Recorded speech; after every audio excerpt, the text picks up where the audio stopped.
Okay, next up is 2023 July, question 5. I don't know exactly what subject this is yet, because as you know, I have not gone through this fact pattern, but let's take a look at the cause of the question. It says both Steve and Acme have brought suit against Barbara. So we have Steve and Acme versus Barbara. Kind of interesting names because there's no P or D. It's just S and A versus B. Okay. What equitable remedies does Steve have against Barbara? Now, a lot of you don't know the difference between equitable remedies and other types of remedies. The outline, believe it or not, is actually organized by equitable remedies and legal remedies. So I'm going to do this real quick. I want to pull up something. There is a chart here. I'm going to show everyone here. Okay, let me share my screen. Okay. Where's it at? So can everyone see this remedies chart? Okay, remedies chart, equitable remedies, temporary restraining order, preliminary injunction, permanent injunction, encroachment, which is a continuing trespass, restitution, rescission, reformation, constructive trust, equitable lien, specific performance, and purchase money resulting trust. So those are all the types of equitable remedies that are available. Okay, so we're going to do this.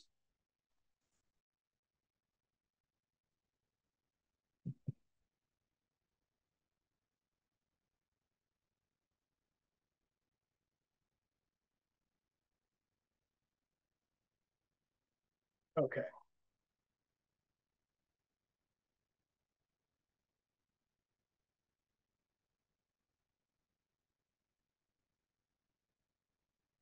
All right, so let's put this in the share screen. Let me do this. How do I stop sharing?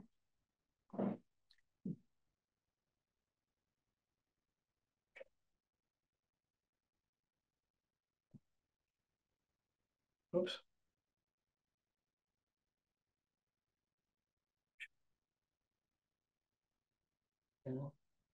Okay, so there you go. We're just going to put those up there for now.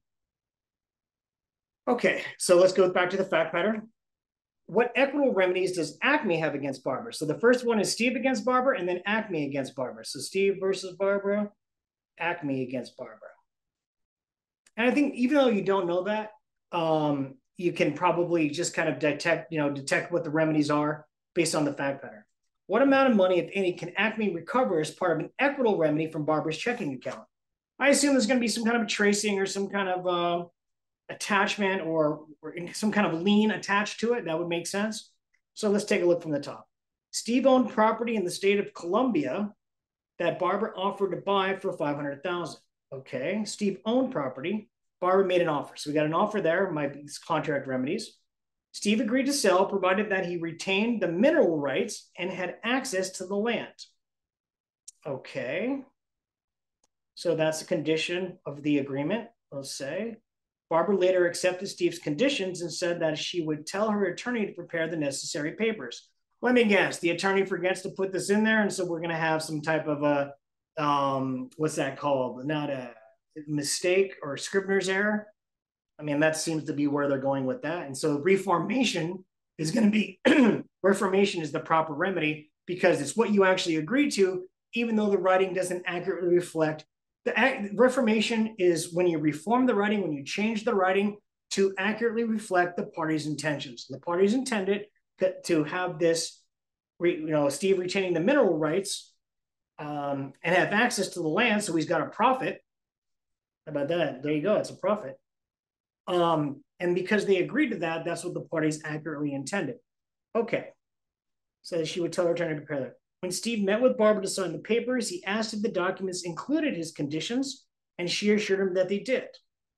Okay. In fact, Barbara had not told her attorney of Steve's conditions. They were not in the papers that he and Barbara signed. Okay. So in contract law, there's a thing called the duty to read. And you're required to read your contracts, and you can't say, oh, I never read it. But you can also rely on the other person if they're assuring you that this is what the contract says. So there's some type of a misrepresentation here, or what are we looking at? A misrepresentation fraud. Okay. anyways, despite the fact that he didn't read it, it's going to come in. It's part of the contract. It's part of the deal, and the court's going to reform it. But I don't know if we're going to discuss misrepresentation or fraud or anything like that. Okay, because she knew it wasn't there. She's not going to be able to get over on him on this. Interesting. So that has to do with Steve and Barbara, so that might be just call number 1. Shortly after the sale, Steve decided to investigate whether his former property had any mineral deposits. Barbara refused to let Steve and his geologist own the property and erected barricades to prevent their access. Huh. So that would be, that's kind of like almost an ouster or ejectment or some type of a hostile element for the adverse possession, but they're not asking about that because they're only asking about equitable remedies. Interesting. All right, so she's kicking him out. It was then that Steve realized the document he signed omitted his conditions. So far, I'm not liking this essay, I'll be honest with you. All right, Barbara had purchased Steve's property in cash, which included $250,000 of funds that she had embezzled from her employees. Barbara is a work of art. Piece of work. Acme, so her employer Acme, okay, I'm Acme. So Acme is going to be able to recoup this money based on some kind of constructive trust of the Barbara had purchased Steve's property in cash. So she's using it with stolen funds. But this wouldn't be like how a thief can't pass title because cash is fungible and so it doesn't apply to cash. Does it?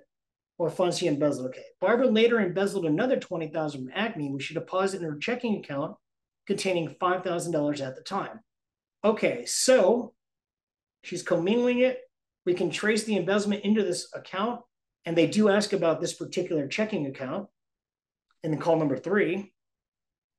All right. The following month, she paid off $25,000 of her outstanding debts, bringing her checking account balance to 0. So now we have, what's that called when you deplete the source? There's something there. I'm not exactly sure what it is. Subsequently, so depleting the source. Subsequently, Barbara deposited $10,000 of her own money in the checking account. Huh. Shortly thereafter, Acme fired Barbara after discovering her embezzlement. Both Steve and Acme have brought suit against Barbara. Okay, so this essay, I'll be honest with you, it sucks. I don't like it at all. And this is not fun, so I'm going to have to go through it again. So both Steve and Acme have brought suit against Barbara. What equitable remedies does Steve have against Barbara? Okay. So he'd be reformation, specific, I mean, he's got the property. Reformation, I mean, would he want restitution or rescission? Possibly, to get out of the deal. I don't know if he can rescind the deal. It looks like we have an encroachment. Probably a temporary restraining order allowing him on the property. So let me see what's going on here. So he owned property, offered to buy. She agreed, provided the mineral rights. She later accepted his conditions and said that she would tell her attorney to prepare the necessary papers. When Steve met with Barbara to sign the papers, he asked if the documents included his conditions, and she assured him that they did. In fact, Barbara had not told the attorney of Steve's conditions, and they were not in the papers. So we have some type of misrepresentation and fraud. We're going to definitely get reformation, specific performance possibly of the actual, what would you get? Would there be specific performance or any kind of injunction? Okay. I know there might be a constructive trust on the checking account. Okay. This is not coming easily right now. Shortly after the sale, Steve decided to investigate whether his former property had any mineral deposits. She refused to let Steve in on the property and erected barricades to prevent their access. So you probably would now, because she's trying to eject him, she will probably look for some type of restraining order allowing her on the property. So this is where the TRO injunction would come into play, I would think. Because those are very heavily tested remedies. So specific performance, maybe restitution in call number 1. If he wants to get the rescission to rescind the deal. Oh yeah, because anytime you have misrepresentation or fraud, you can rescind the contract. There you go. Okay, now it's all coming in. So rescission there. Restitution if if Steve wants to completely undo the deal. Okay, got it. There's the TRO, the injunction for the ejectment, forcing her to do that. Okay. Now, all right.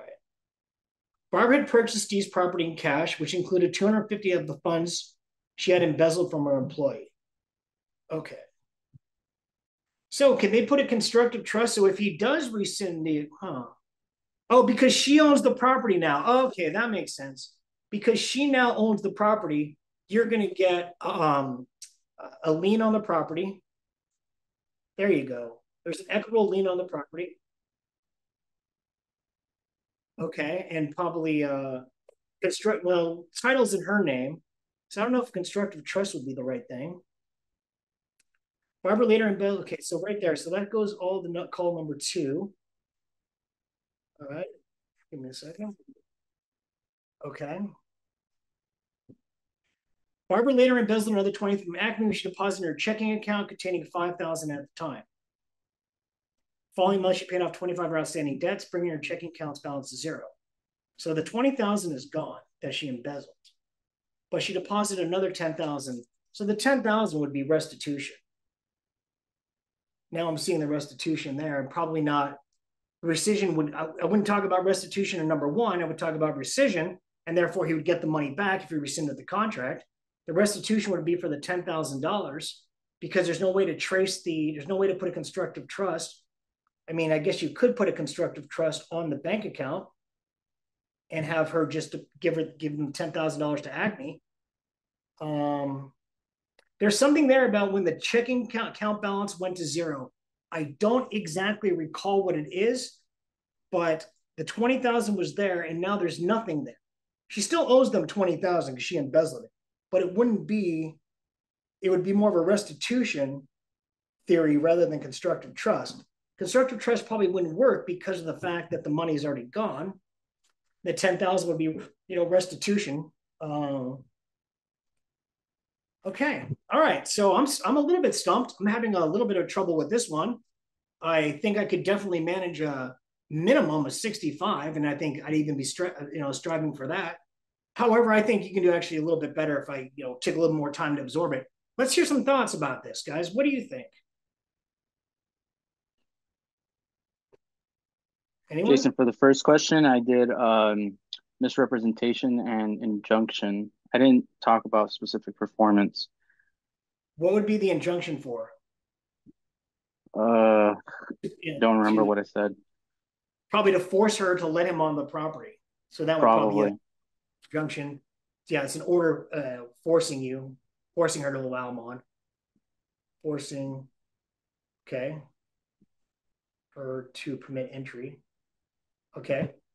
And then I think the second question, I did talk about a lien and the trust, and I said that it'd be more beneficial for her or whoever the plaintiff is to go with a trust.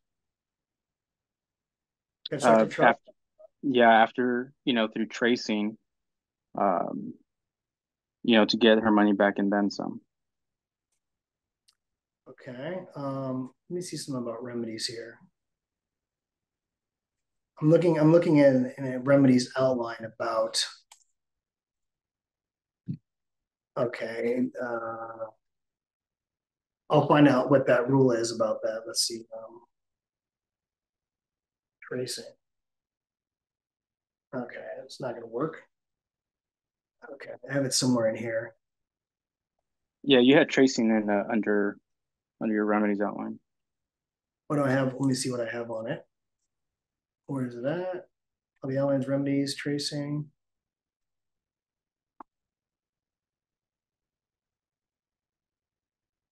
Okay. All right. So it looks like, yeah, I can see like a temporary restraining order, some kind of an injunction, specific performance because we have a valid contract. You reform the contract, let him on the property, or he's going to either rescind the contract for misrepresentation. Definitely going to reform the contract. So we got all that. Let's see. Constructive trust. Wait a second. Constructive trust is properly wrongfully obtained. Okay. All right. So go on. Go ahead, guys. Let's hear what else. Jason, I didn't mention specific performance, but thinking about it, would it apply with parole evidence because of the condition? I don't know if I'd bring up parole evidence because they're asking about remedies, particularly. And the way I would talk about misrepresentation and fraud would be in the context of the rescission or the reformation. With specific performance, you said about parole evidence. I mean, this is what they agreed to, and there's no, yeah, sure, they'd be able to bring that in. I don't know if they're looking for parole evidence. That's a good question because the parole evidence rule would not prevent that, but they're not really asking that. So I would be reluctant to put that in there, nor would I even, without you saying it. I remember people talking about it during the exam. I just don't see how it fits, to be honest with you. The injunction would be to force her to allow him to permit entry.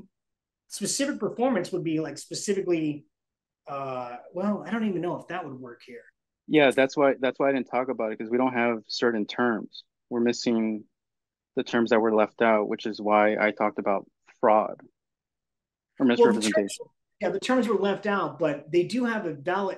So here's the thing: the contract is valid based on their oral agreement. It's just not enforceable until they put it in writing. But because the writing doesn't accurately reflect what they agreed to, you reform the writing. Now you have a valid, indefinite, and enforceable contract where it's got certain terms and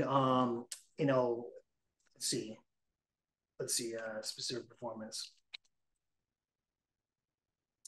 Because it is one of the equitable remedies and it's a very heavily tested issue. So I would probably, let's see here. Okay. Yeah, an injunction is an equitable remedy where the court orders the defendant to refrain from engaging in an act or perform a specific act. So definitely looking for an injunction. Court will grant a specific performance when the defendant breaches a land sale contract. So here's the thing that I have as an essay tip. I'm going to put this in the chat box. It says here for an essay tip, an injunction will most likely be granted when the defendant has committed a tort, mainly trespass or nuisance, not what we have here. In comparison, the court usually grant a request for specific performance when the defendant has breached a land sale contract, or that's not exactly helpful. Okay.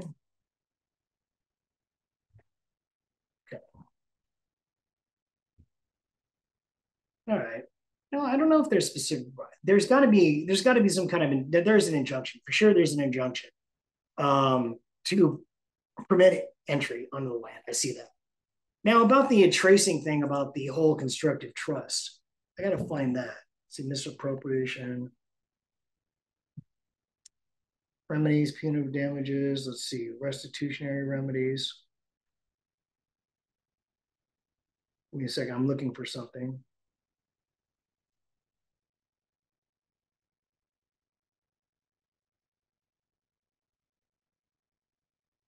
Tracing allowed. Equitable lien. I'm still trying to figure out the whole. Give me a second. I want to find out. Let me do this real quick. Pause it. No.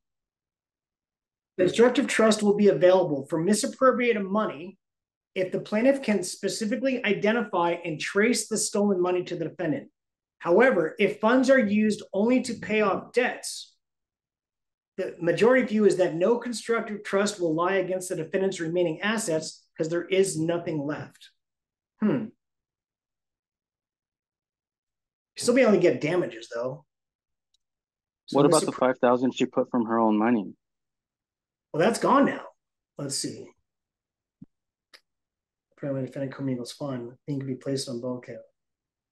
So the lien, yeah, that's what it's called. The lien is limited to the lowest intermediate balance where funds were dissipated and the balance sinks below plaintiff's claim. Okay, so you're probably going to be okay. Funds are used only to pay off debts. Yeah, you're only going to be able to get rescission, or I'm sorry, restitution. I think you're going to have a hard time with that. Let's see.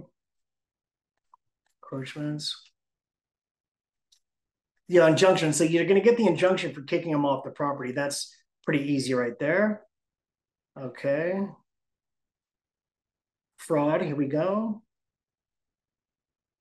Okay, damages, contract remedies, damages. We're not looking for damages. Actually, they're not asking about damages. So we don't care about damages because that's, you know what, damage is a legal remedy. We have, okay, reformation, cancellation, we got all that.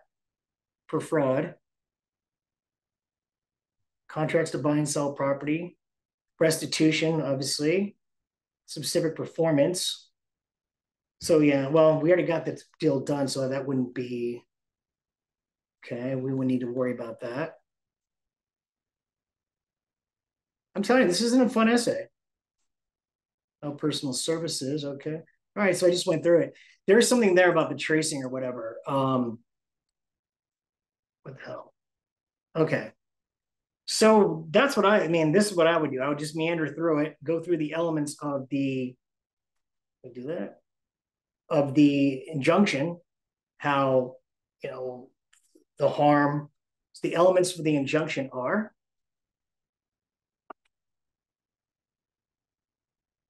Okay. I'm definitely,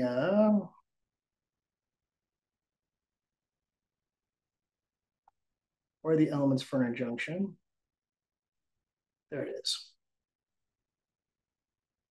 Here's what I would discuss. And I would probably go through all the elements for that. So an injunction, an equitable remedy where a court orders the defendant to refrain or to perform a specific act. And that's what they would have Barbara do.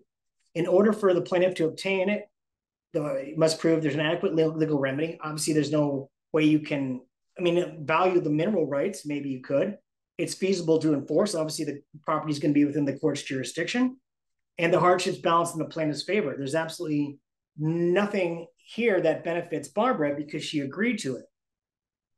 So there you go. That's the injunction. The constructive trust thing about the fact that the money is gone and depleted, you're probably going to have to settle for restitution. No equitable lien or constructive trust would probably would fly because the money was gone. Okay, lower immediate balance. Okay, guys, that's what we got here. Let's talk about it. Let's hear some thoughts because I don't like this essay at all.